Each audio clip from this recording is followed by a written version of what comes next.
Les voiles claquent de nouveau grâce au vent. Après un mois de juin compliqué, ces jeunes navigateurs retrouvent les plaisirs de la vitesse. On joue avec le vent un petit peu et du coup c'est bien parce qu'on apprend à contrôler le vent et c'est agréable. C'était bien parce qu'il y a des jours où on n'a vraiment pas de vent et on bouge pas quoi, c'est pas ouf. C'était bien, on s'est retourné. Moi j'aime bien.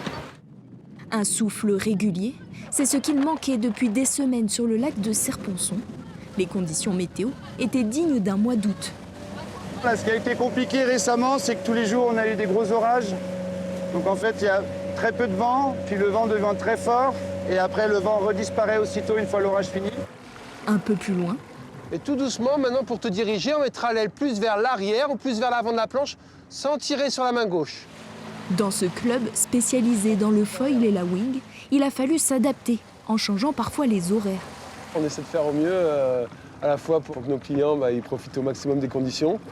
Donc on est obligé d'avoir un maximum de flexibilité. Et puis après, derrière, c'est vraiment heure par heure, parce que la météo ici est très très locale.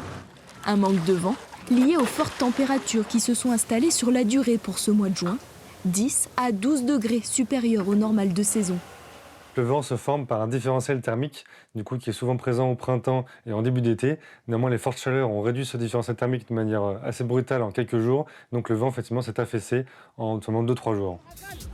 Pour les amateurs de voile, il faudra profiter du week-end venteux qui s'annonce, car dès lundi, le vent faiblira à nouveau et les fortes chaleurs feront leur retour.